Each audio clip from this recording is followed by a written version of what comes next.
जहाँकि आपड़ भी आसते जन भक्त घर को जो भेट बर जहाँकि महापुरुषों मालिका प्रमाणित क्षेत्र ये भेट बर आम भी आसी आप सागे भी भेट होइचु जहाँ महापुरुषों प्रमाण अच्छी ता 600 वर्ष पर उल्लेख कराई आज मालिका को लेकिन जो बेपार करा सत्य असत्यर युद्ध चली जने कुमंत्रणा व्यक्ति जे मालिका निजक कहूँ मु मालिका गवेषक बा मालिका प्रचारक किंतु मालिका प्रचार करी जेतेक मालिका चैनल अच्छी जो भाई मानकर चैनल अच्छी तांको सब स्ट्राइक मारिक उड़े दूसरी जहाँकि से व्यक्तिर नाम है सत्यभंज मालिका चैनल खोली से निजे कहिया कथा जे मु जहाँ कहूँ ठीक मु जहाँ करुँची ठीक आउ जे देखो सब भूल जेतक आमर भाई मानकर चैनल थिला 8-10टी चैनल को सी स्ट्राइक मारिक समस्त चैनल बंद करा जहाँकि आमर भी एक चैनल चली सी ग्रुप मालिका चैनल ताकू भी से भद्र तो कहनी ताकू अभद्र व्यक्ति कह जहाँकि से चैनल को आम स्ट्राइक मारी जहाँकि आज ये अक्षय तृतीय बा आज आमर चैनलटी डिलीट हो से समय कौन कहे ये जो कुमंत्रणा व्यक्ति माने जो मिछर प्रचार नहीं निज रोजगार पाई निज पेट पोषापी आम टीम करूँ आम सामना को आनीचु आ गवेषक कहीकि बही बेपार चली किंतु से बही की कलकिला बही की आपड़ जब देखिए से किसी ना आप पंच महापुरुषों ग्रंथ को मिलातु आ से लिखिथिबा ग्रंथ को मिलातु से बही रे किछि ही मूल्य नहीं जहाँकि मूल्यहीन जहाँकि पदपदावली काटिकी निज मन गड़ा कहानी की पूरा जाइए आ जो गवेषक निजक आम मालिका गवेषक निजक प्रचारक कहते से निजक जन पंचसखार जन महान सखा बेली निजक प्रचार प्रसार कर जहाँकि जो भक्त मैंने सागर वार्तालाप करमर भयस रेकर्ड भी रखीचु यदि जनसमाज चाहिए से भयस रेकर्ड आम पठे पारू से निजक पंचसखार जन सखा कहीकि भी प्रचार करा कौन कह जय गुरुदेव जय पंचसखा जय जगन्नाथ तुम्हें छोट पिला जी कथा आम कहूच आम पाखे जी तथ्य अच्छी आम भी हृदय चहल देवा भाई कथा भी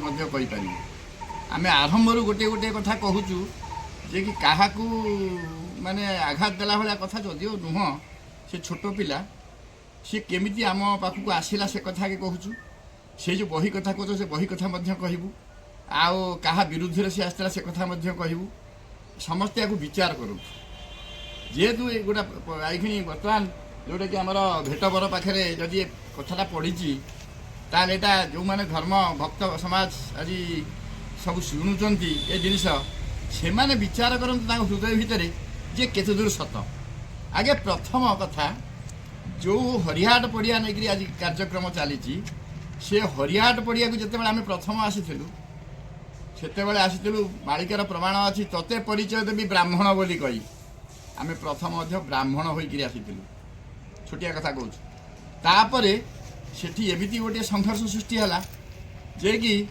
जानी दर्पणी गढ़ मालिकार अच्छी दर्पणी तहसिल अच्छी दर्पणी तहसिल मालिकार बही सब जा पहुँचला जे कि तहसिलदार रखिले गोटे मास मालिकार गवेषणा करागला जे प्रकृति से जगह सत्य कि मिथ्या से संघर्ष करा तापर सेठी आम जिते जानिलु से जिन जगह सत्य आम पटे माने आम विपक्ष 30 दशक जाइला किंतु सपक्ष 3000 दशक जाए पहुँचला आमको समस्ते से रखिले आम रहिला कार्यक्रम आरंभ करूँ आगे तापर किसी दिन चलीगला यज्ञ चलती भल भाव चलती लोक आसुँच भक्त आसुँच किसी दिन अतिबाहित है त्रिलोचन भंज बोलिकी जड़े सी आम जा बेल ठार आम सांगे रही आसी आसती जाती से होमिओपाथी बेपार करती डाक्तर जन बोली समस्ते कहते सी दिन आमको हठात हठात कहले बाबा आपन जने भल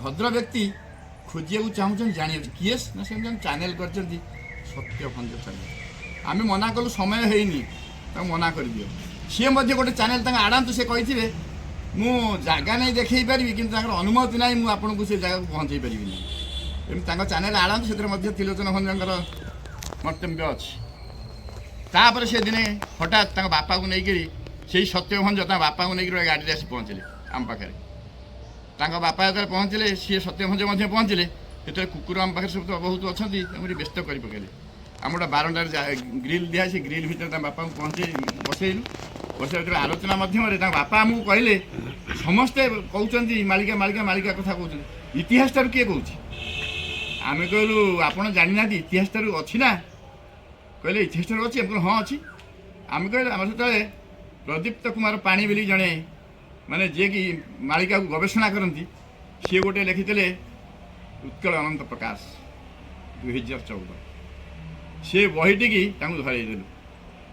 ସିଏ ତ କିଛି ସମୟ ଆଲୋଚନା ତା ଭିତରେ ସେ ବହିଟାକୁ ପଢ଼ିକିରି କ'ଣ ତାଙ୍କ ମନ ଭିତରକୁ ଆସିଲା ସେ ଭଦ୍ରବ୍ୟକ୍ତି କି ପଚାରନ୍ତୁ, ତାଙ୍କ ବାପା ତାଙ୍କ ପୁଅକୁ ପଚାରନ୍ତୁ ଏଇଟା ସତ୍ୟ କି ମିଥ୍ୟା। ସିଏ ସାଙ୍ଗେ ସାଙ୍ଗେ କହିଲେ ବାବାଙ୍କର ଟିକେ ନେଇଯା। ସିଏ ଯେତେବେଳେ କହିଲେ ସେ 3-4 ଜଣ ଆସିଥିଲେ ସେଠୁ ସାଙ୍ଗେ ସାଙ୍ଗେ ସିଏ କ'ଣ କଲେ ନା କ୍ୟାମେରା ଫିଟିଂ କଲେ। ଆମେ ମନା କରିଥାଉ ତଥାପି ଯେତେବେଳେ ହେଲା ଆମେ କହିଲୁ ଆମେ ଯଦି କହିବୁ ପୀଠ ବିଷୟରେ କହିବୁ ଆଉ ମାଳିକା ବିଷୟରେ କହିବୁ ନାହିଁ, କାହିଁକିନା ମାଳିକା ଗବେଷଣା ଯେତେବେଳେ ଜଣେ କରୁଛନ୍ତି ତାଙ୍କ ପାଖକୁ ଯାଅ, ସିଏ ହିଁ ମାଳିକା କଥା କହିବେ, କାହିଁକିନା ଆମେ କହିବୁ ନାହିଁ। ତଥାପି ପୀଠ ବିଷୟରେ କହିଲୁ, ଯିଏ ବି ଆମକୁ ଆଣିଥିଲେ ତା ବିଷୟରେ କହିଲୁ, ଏମିତି କିଛିଟା କହିଲୁ। ତାପରେ ମଧ୍ୟ ସେ ଆସିଲେ, ଆସିଲା ପରେ ମାଳିକା ବି ଚାଲିଲା ସେ ବିଷୟରେ। ସେ ଗଲେ ବହି ନେଇକିରି ଗଲେ, ସେ ବହିକି କ'ଣ କଲେ ସେ ଜାଣିଛନ୍ତି, କ'ଣ ବିଷାକ୍ତ କଲେ। ତାପରେ କିଛି ଦିନ ଚାଲିଗଲା, ଆମେ ଗୋଟେ ବାଇଟ୍ରେ ତାଙ୍କୁ କହିଥିଲୁ ଯେ ତୁମେ ଆସିପାରିବ କି ନାହିଁ, କାହିଁକି ନା ତାଙ୍କ ବାଇଟ୍ରେ ସବୁ ଦେଖିଲୁ ଯେ ମନ ପସନ୍ଦ ହେଲା ନାହିଁ, ବୁଝିପାରିଲେ କି? ଆଜ୍ଞା। ତାପରେ ସେ ଦିନେ ଆସିଲେ ଜଣେ ଭଦ୍ର ବ୍ୟକ୍ତି ଯିଏକି ତାଙ୍କର ଆମର କଥା କଟାକଟିରେ କ'ଣ ହେଇଥାଇପାରେ ସେ ଗୋଟିଏ ଦଣ୍ଡ ଦେଖେଇଲେ ଜଗତସିଂହପୁରରେ, ଆମେ 5ଟା ଦଣ୍ଡ ଦେଖେଇଲୁ।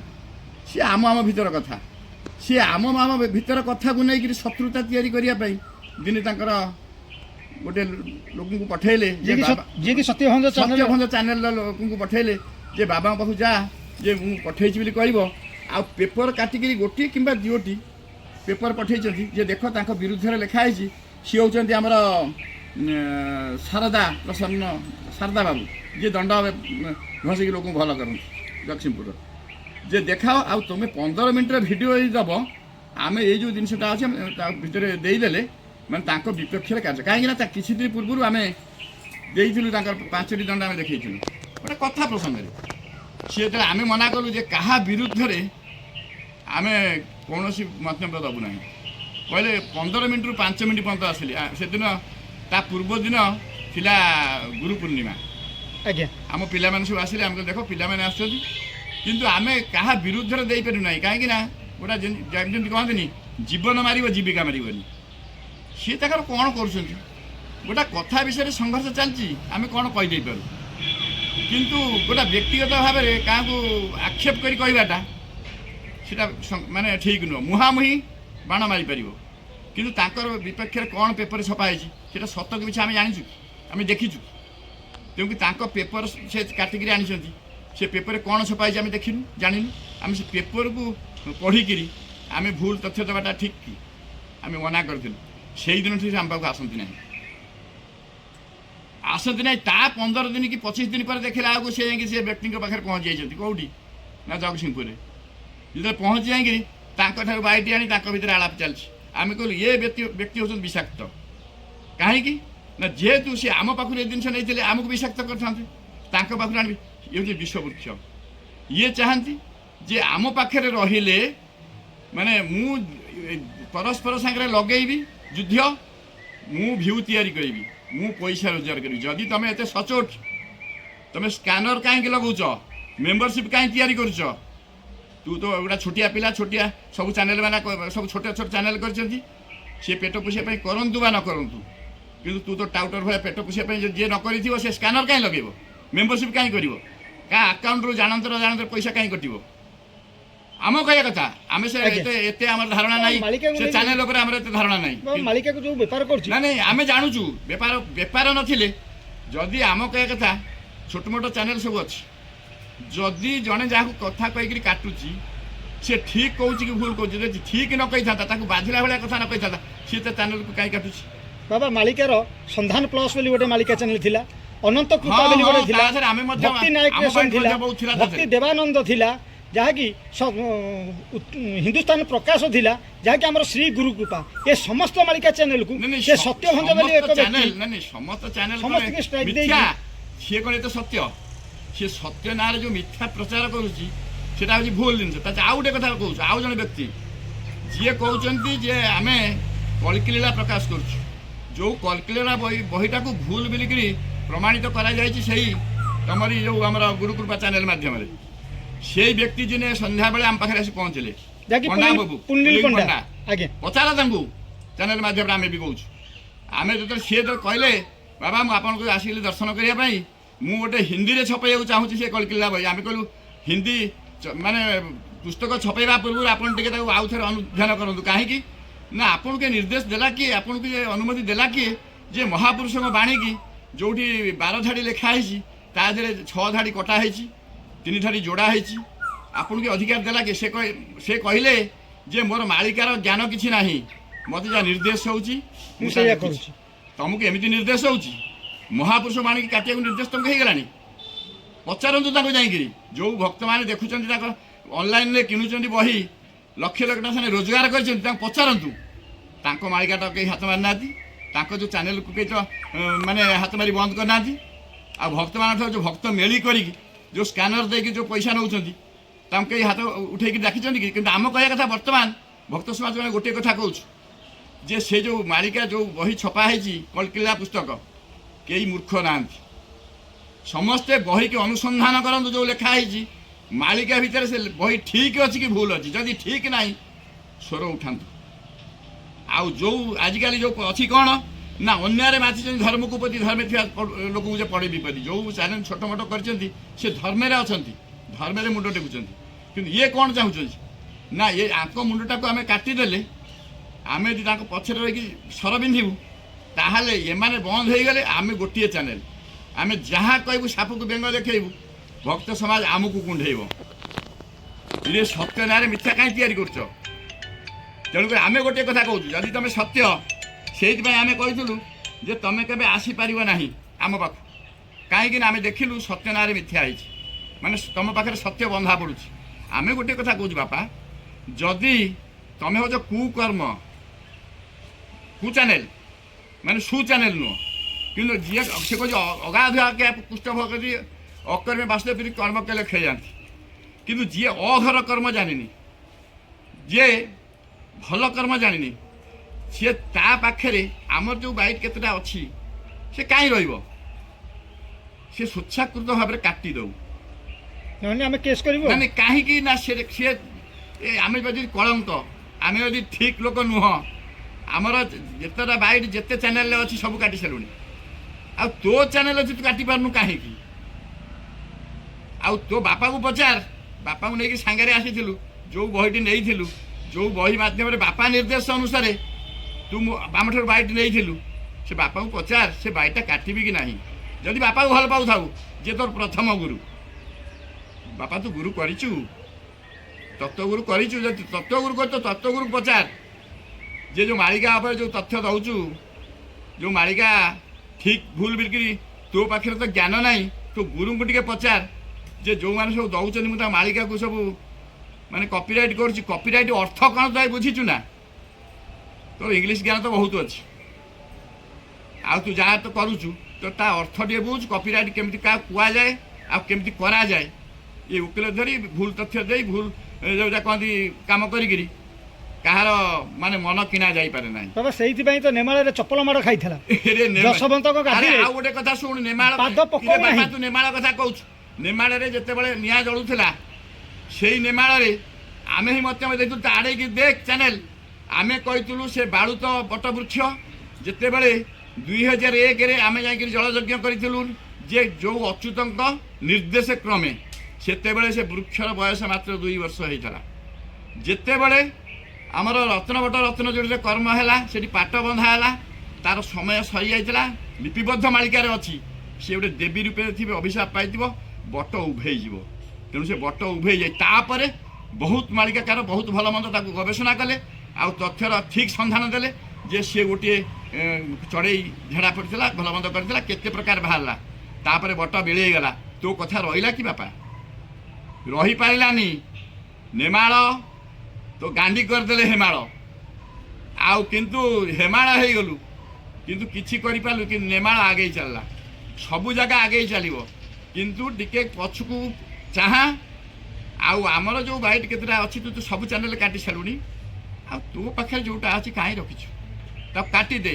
ଆଉ ତୋ ପଣ୍ଡା ବାବୁକୁ ଟିକେ କହିଦେ, ଆମ ପାଖକୁ ଯେଉଁ ଆସିଥିଲା ଆମେ ଯେଉଁ ତଥ୍ୟ ଦେଇଥିଲୁ ସେ ଇଂଲିଶରେ ଯଦି ତାକୁ ଅନୁବାଦ କରିଥିବ, ତଥାପି ସଂଘର୍ଷ କରିବୁ।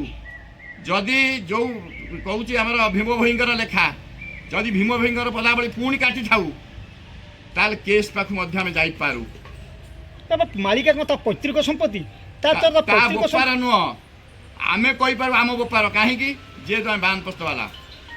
ଆଉ ଆଜିକାଲି ଯେଉଁ ସାଧୁ ସମାଜ ଅଛନ୍ତି ସେମାନେ ଟିକେ ତାଙ୍କ ଭିତରେ ଏ ଯେଉଁ ଦମ୍ଭ ନାହିଁ, ଗର୍ବ ଅଛି। କାହିଁକି ନା ସେମାନେ ବାନପ୍ରସ୍ଥ ନୁହନ୍ତି। ଯେଉଁମାନେ ବାନପ୍ରସ୍ଥ ଅଛନ୍ତି ଛୁରୀ ଚାଲିଯିବ ତାଙ୍କ ଦେହରେ, ସେମାନେ ସମ୍ଭାଳି ପାରିବେନି, ଆମରି ପଟରେ ସ୍ୱର ଉତ୍ତୋଳନ କରିବେ। ଆଉ ଯେଉଁମାନେ ପ୍ରକୃତରେ ଚୋରକାତିଆ ବାବାଜୀ, ମାନେ ଯେଉଁମାନେ ଯେମିତି କହନ୍ତି କାଛଟା ପିନ୍ଧିଛନ୍ତି, କୌପିନି ପିନ୍ଧି ନାହାନ୍ତି, ଗୁରୁ କରିନାହାନ୍ତି, ସେମାନେ ଯେମିତି କ'ଣ କିଛି କି ମେଳ କରିକିରି କହୁଛନ୍ତି ଆମେ ଗୁରୁ ଗୁରୁ ବୋଲି ପଦବାଚ୍ୟ, ସେଇମାନେ ତାକୁ ସମର୍ଥନ କରିବେ, ନହେଲେ ତା ଗାଲ ଫଟେଇ ଦେବେ। ବୁଝିପାରୁଛ? ଯଦି ମାଳିକା ତା ପୈତୃକ ତାକୁ ସମ୍ପଦ ନୁହଁ, କହିବେ ବନ୍ଦ କରିଦो ଚ୍ୟାନେଲ, ବନ୍ଦ କରିଦୋ ଚ୍ୟାନେଲ, ଯେତେ ଭକ୍ତ ଯୋଉଠି ଅଛନ୍ତି। ବୁଝିପାରୁଛ? ଆଜ୍ଞା। ତবে ଯଦି ମାଳିକା ତ ପୈତୃକ ସମ୍ପଦ ନୁହଁ, କିନ୍ତୁ ଯଦି ପୈତୃକ ସମ୍ପଦ ନ ହେଇକି ଜନସମାଜକୁ ବା ଭକ୍ତ ସମାଜକୁ ସେ ଠକି ଚାଲିଛି, ଯାହାକି ଆମର ତାର ଯେଉଁ ୟୁଟ୍ୟୁବ୍ ଥମେଲ୍ ବୋଲି ଆମର ସେଇ କିଛି ଚ୍ୟାନେଲକୁ ଉଡ଼େଇଥିଲା, ସେମିତି ତା ଚ୍ୟାନେଲରେ ଏକ ଥମେଲ୍ ଦେଉଛି ରାମଦାସ ଉଡ଼ିଲେ। ଆଜିକା ଯୁଗରେ କୌଣସି ମଣିଷ ଆଜ୍ଞା ଉଡ଼ି ପଡ଼ିବ, ଯେଉଁ ଗଞ୍ଜେଇ ଖିଆ ପାଉଡର ଖିଆ ଯାହାକୁ ପାରିବ ଠିଆ କରିଦେବା, ତାକୁ କହିବା ଉଡ଼ିଲେ। ପୁଣି ମହାପୁରୁଷଙ୍କର ଇଏ ଅନୁସାରେ ଦେଖିଲା ଜୁଲାଇରେ ଆସୁଛି ମହାପ୍ରଳୟ 2025। ଆଜ୍ଞା 2025 ଯାଇକି 2026, କାହିଁ ତ ପ୍ରଳୟ କୋଉଠି ହେଲାନି। ସେ କଥା ଯିଏ ରାମଦାସ ଅଛି ସିଏ ସେ ଯେଉଁ ପ୍ରମାଣ ଗୁଡ଼ାକୁ ସିଏ କାଟିବ। ଆମ ବାପା ସେ କଥା କହନା, ଆମେ ଯେଉଁ କଥା କହିବୁ ଆମ କଥାଟା ଆମେ କହୁଛୁ। ସେ ବାପାକୁ ଟିକେ କହୁଛୁ, ତା ବାପାକୁ ନେଇକିରି ଆମ ପାଖକୁ ଆସିଥିଲା। ଆମେ ଯେତେବେଳେ ତ୍ରିଲୋଚନ ହଜଙ୍କୁ ମନା କରିବା ପରେ ତା ବାପାକୁ ନେଇ ଆସିବାରୁ, ଯେହେତୁ ସେ ତା ଗୁରୁକୁ ନେଇକିରି ଆସିଥିଲା, ଦ୍ୱିତୀୟ ଗୁରୁ, ପ୍ରଥମ ଗୁରୁ ମା, ଦ୍ୱିତୀୟ ଗୁରୁ ବାପାକୁ ନେଇ ଆସିଥିବାରୁ ସେ ନେଇକି ଯାଇଥିଲା। କେଉଁଠୁ ହରିଆର ପଡ଼ିଆ ଜିତିକି ଯାଇଥିଲା। କିନ୍ତୁ ବର୍ତ୍ତମାନ କହୁଛୁ ଯେ ଗୋଟା ସୃଷ୍ଟିରେ କେହି ଜଣେ ଅଛି ଆଶୀର୍ବାଦ ଦେବା ପାଇଁ ଅଛି, ଅଭିଶାପ ଦେବା ପାଇଁ ଅଛି, କିନ୍ତୁ ତାର ଦଣ୍ଡଟା କ'ଣ ଆମେ କ'ଣ ଦେଇପାରିବୁ? କାହିଁକି ନା ତାର ବଡ଼ ଦଣ୍ଡ ଥିବ, ଆମେ ଛୋଟିଆ ଦଣ୍ଡ କାହିଁ ତାକୁ ଦେବୁ? ତା ଯଦି ଛୋଟିଆ ଦଣ୍ଡରେ ସେ ଖସିଯାଏ, ଆମେ ବଡ଼ ଦଣ୍ଡକୁ କିଏ? କିନ୍ତୁ ତାର ବିଚାର କରାଯାଉଛି। ତାର ବିଚାରରେ କ'ଣ ସେ ପାଇବ, ତା ପରିବାର ସେ ପଚାରୁ। ଯେତେବେଳେ ଆମର ରତ୍ନାକର ସିଏ କ'ଣ ମଣିଷ ମାରୁନଥିଲା, ତା କୁଣ୍ଡ ପୋଷି ପାରୁନଥିଲା, ତାକୁ ଯେତେବେଳେ ପଚରାଗଲା, ଯାହା ତୁ ପଚାରି ଆସିବୁ ତୋର ଯେଉଁ ମାରୁଛୁ ଭଲ ମନ୍ଦ କରୁଛୁ ତାର ଅଧିକାରୀ ସମସ୍ତେ ହେବେ କି ନାହିଁ? ଯେତେବେଳେ ମନା କଲେ ତମେ କୁଟୁମ୍ବ ପୋଷୁଛ, ଆମକୁ ବଞ୍ଚେଇବା ପାଇଁ ଆମେ ତମେ ମଣିଷ ମାରୁଛ କି ଡକାୟତ କରୁଛ, ତମେ ସେଥିପାଇଁ ଦାୟୀ। ତେଣୁ ସିଏ ତାର କ'ଣ କରୁ, ତା ପରିବାରକୁ ପଚାରୁ, ସେ ଯାହା କରୁଛି ଠିକ୍ କରୁଛି ଭୁଲ କରୁଛି। ତାପରେ ତା ବାପା ତାକୁ ଯଦି ଠିକ୍ ବାପା ହେଇଥିବ ତାକୁ ଠିକ୍ ଉପଯୁକ୍ତ ଶିକ୍ଷା ଦେବ। ଯଦି ବାପା ଯଦି ଠିକ୍ ନଥିବେ ତାହେଲେ ସେ କେଉଁଠି ପଡ଼ିବ କେତେବେଳେ ସେ କଥା ସିଏ ବୁଝିବ। ଆମର କ'ଣ କହିବାର ଅଛି? ଆମର ତାକୁ ଗୋଟିଏ ମାନେ ହିତ ଉପଦେଶ ଦେଉଛୁ। ଯଦି ଗୁରୁ କରିଛି ଗୁରୁଙ୍କୁ ପଚାରି ବୁଝୁ, ତାର ବାପା ଅଛି ଟିକେ ବାପାଙ୍କୁ ପଚାରି ବୁଝୁ, ଆଉ ଯାହା ପାଖରେ ଭଲ ମନ୍ଦ ସାଧୁ ସମାଜ ପାଖରେ ବସୁଛି ସାଧୁଙ୍କୁ ପଚାରି ବୁଝେ ଯେଉଁଟା କରୁଛି ଠିକ୍ କରୁଛି କି ଭୁଲ କରୁଛି। ଆଉ ଆମେ ଯେତିକି କଥା କହିଛୁ ଏଇଟା ଠିକ୍ କି ଭୁଲ, ସେ ଲୋକମାନଙ୍କୁ ପଠେଇଛି କି ନାହିଁ, କି ଏ କାମ କରିଛି କି ନାହିଁ, ଆମେ ଏଇ ଯେଉଁ କଥା ସବୁ ପାଟିରୁ ବାହାର କରୁଛୁ ଏଇଟା ସତ୍ୟ କି ମିଥ୍ୟା।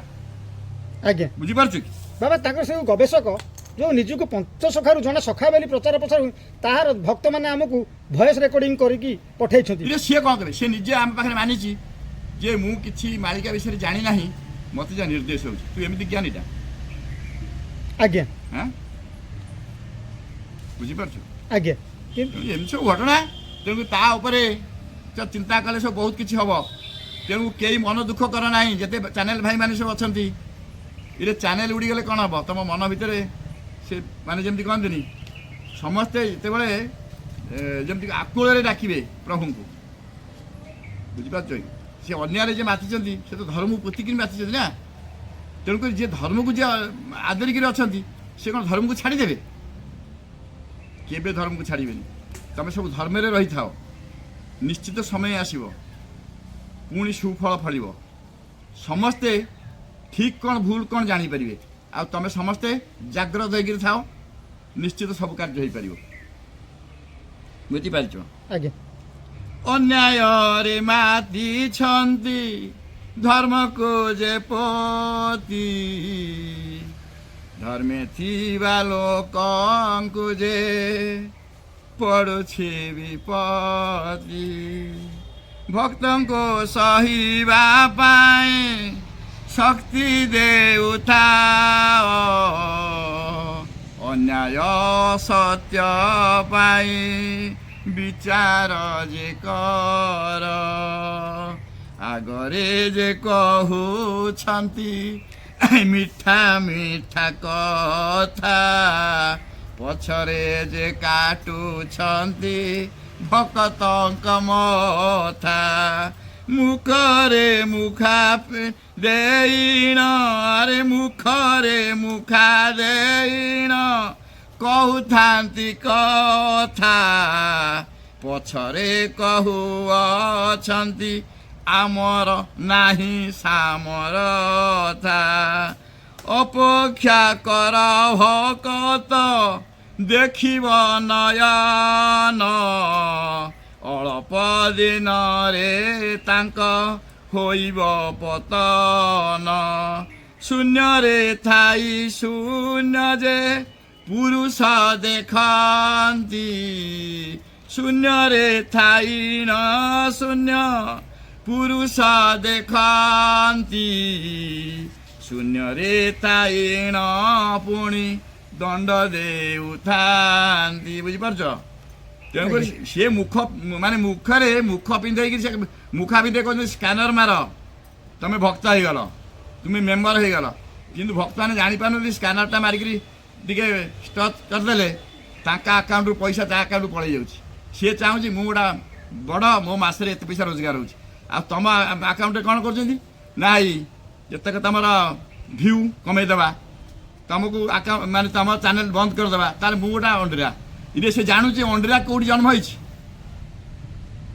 ଅଣ୍ଡିରା ଜନ୍ମ ହେଇଛି କୋଉଠି ଯାଜପୁରରେ ଅଣ୍ଡିରା ଜନ୍ମ ହେଇଛି ସିଏ କୋଉଠି ଅଣ୍ଡିରା ହେଲା ମାଳିକା ପଢୁଛି ମାଳିକା ଗବେଷଣା କରୁଛି ମାଳିକା ଦେଖିଲାଣି ବୁଝିପାରୁଛ କି ହଁ କେହି ରହି ନାହିଁ ରହିବ ନାହିଁଟି ଏ ଭବରଙ୍ଗ ଭୂମି ତଳେ ଆରେ ସର୍ବେ ଆରେ କେହି ରହି ନାହିଁ ରହିବ ନାହିଁଟି ଏ ଭବରଙ୍ଗ ଭୂମି ତଳେ ସର୍ବେ ନିଜ ନିଜ আরে অভিনয় সারি সর্বে নিজ নিজ অভিনয় সারি বাহুড়িবে কালবলে উঁয়াস রাতিরে অন্ধার